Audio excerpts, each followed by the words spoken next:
Hello guys, Ben here. Welcome back to another WoT Xbox One replay. Today we are on Abbey and I am going to be driving for you my WoT Panzer IV, the tier 9 German tank destroyer. But that's not the main reason I brought you this game. The main reason I brought you this game is because if you have a little look on the other team, you'll see there's Mr. MadFriday, friend of ours who we've done some videos with, and fellow YouTuber. If you're not familiar with his channel, do go and check it out. Search for MadFridayTV WoT Tanks. I'm sure that'll pop up on YouTube. He's doing some of the best WoT Tanks content that is around on console at the moment. Some very good stuff. Very skilled player. Definitely recommend checking that out. But yeah, I've had a few random battles recently. I think there's been 3 maybe that when me and Mad have just randomly been on opposite teams. We've yet seemed to be on the same team. And this one ended up being a particularly good one, so I wanted to show it to you guys because it's got a great ending. It's got a few little encounters between me and Mad, and it's generally quite a good battle as well. So it's a good one to throw up.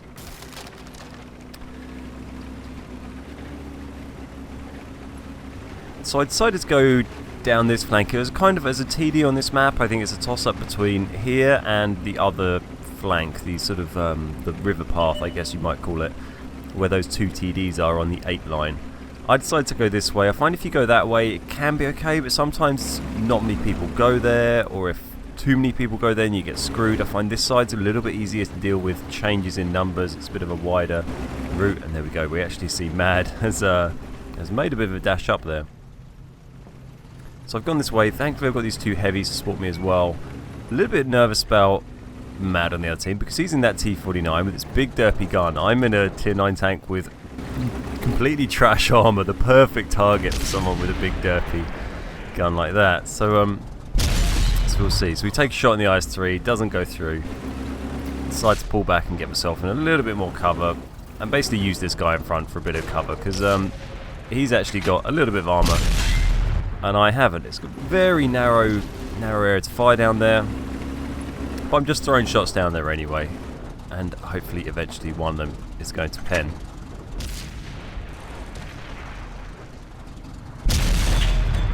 Bounce another one. That one looked like it came off the gun mantlet perhaps. The Black Prince is taken down by the 5120.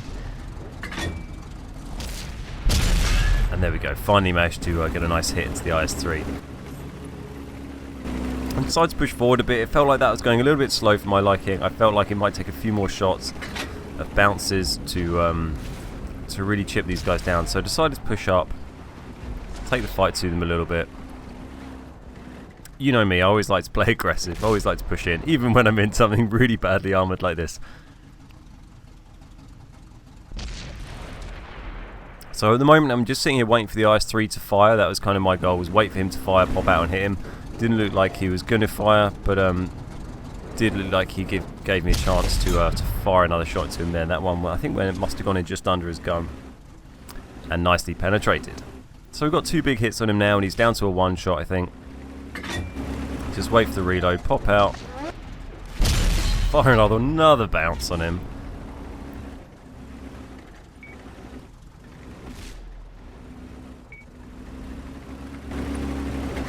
Pop out hopefully for the kill shot, but he's gone into a little bit of cover here. He's behind that wreck of the tank that's there, keeping himself pretty nicely covered. So our team's actually doing pretty badly at this stage. See, we've only killed 1 tank. We're down 5 tanks. It's 5-1 at the moment, getting absolutely smashed. There we go, this guy does show himself again, and we managed to put one into his turret cheek finally and finish him off. A little bit easier to aim for where I want to aim from this sort of distance without so much crap in the way. So we go, we got that guy down. We know we've got an M103 round there. We know Mad was up there at some stage, but we haven't seen him for a while. And we know the rain is around there as well. We've got 2 heavies going the slightly higher pass, so I'm going to push down the bottom here. We're going to flank them. I'm going to shoot them in the butt and then back off is the idea. So we'll see how that goes. So we get a nice shot into the rain, and there we go. Wild Mad appears out of nowhere and throws a big shot into my tank, which takes off. Very fortunately, he only takes off about 350. It didn't fully pen, just did splash damage. If that had fully penned, and then, well, repay the luck with bouncing the side of a Lorraine 40T. If that had penned, that would have done massive damage to me with the with the big derpy gun of the T49. So there we go, it's 1-0 to Mad at the moment. He is untouched by the beard so far. But our team has managed to even it up a little bit. Now we've managed to push this side, and we've taken it pretty well. We've evened up the teams. We're only 2 tanks discrepancy. So that's where Mad is. I thought he might be coming around that way. That was kind of my impression. But he was going to come around there and try and surprise us. I managed to get a shot back at him. And it is now 1-1 between the Mads and the Beards. So Mad starts driving off the other way. He's got a long reload, so he wants to retreat and safely reload that gun before he comes in something else.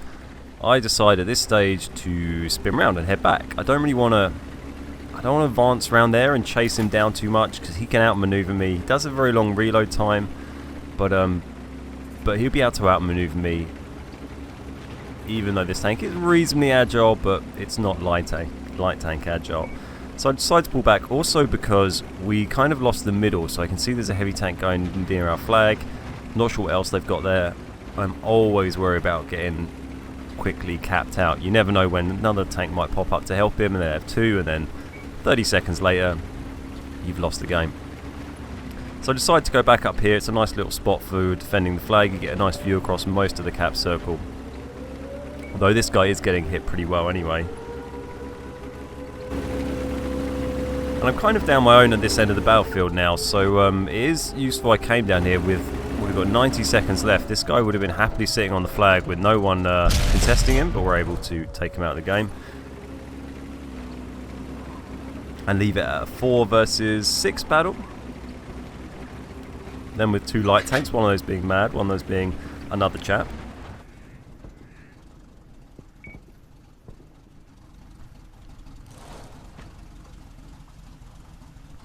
And at this stage I decided to just stay here really, get my binoculars on, get my camo net on, and see what's going on. We get another kill there, E75, almost evens the scores now after being 5-1 down right at the beginning. Because I feel like some of their tanks would probably try and push through and cap and get to the cap circle, especially one of their light tanks. That's what I was thinking they'd be doing. There we go, there's one, and there's the Walker Bulldog. Get a nice shot on him and take him out in 1.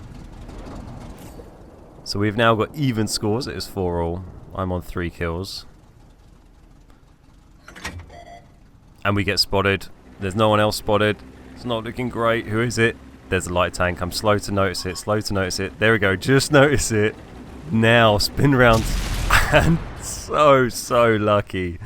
So lucky with the snapshot. Oh my god. I just some reason just didn't notice him. There we go. Say Xbox record that. That probably made your Xbox do something now. But yeah, just really slow to react there. I wasn't expecting him to pop up there. I was expecting him to pop up coming across the field. Didn't see him very quickly, but got really lucky and managed to snapshot him just as he had obviously fully aimed in and taken his shot on me. So I guess that's we'll call that one a draw then, eh, Mad? So I think Mad's got this one recorded as well, so if you want to see it from his perspective, I know I really want to as well, so I'm looking forward to watching that. If he's put it online by the time I put this up, I'll throw a link to that in the description, and you guys can go and check that out. Nice one. Alright, well, we're going to spin on, just watch the end of this battle actually. About 6 minutes on the clock. We're actually at 1-on-1 with, we've got an E75 on 20 health versus this Black Prince, who's really got no chance of penning him, but the E75 seems to be doing his best to muck it up anyway. He sort of drives around, puts himself sideways. He looked like he was almost going to drive around and give him his side or his rear. I mean, you still probably wouldn't pen the side of an E75 with that Black Prince, but when you're on 20 health, it didn't really feel like the sensible way to be going about things. But there we go, we managed 4,000 damage, no assisted. We got the whatever that little, it's the eye for an eye medal that me and Mad have both handed ourselves there by killing each other at the same time, and we even managed to both be second top scorer on our team. So look at that, it was a pretty definitive draw. And that E75 somehow managed to win it. I said to Mad afterwards, I think if I hadn't killed him then, I think they probably would have won, because I think he's more than capable of dealing with that E75, who didn't, although he got quite a lot of damage, didn't really seem like he had, I don't know, maybe he was just farting about at the end a bit, but I think he got a bit lucky getting that much damage. We'll see, we'll see. Anyway, hope you enjoyed that, guys. Make sure you go and check out Mad's channel if you haven't already. The link is down below.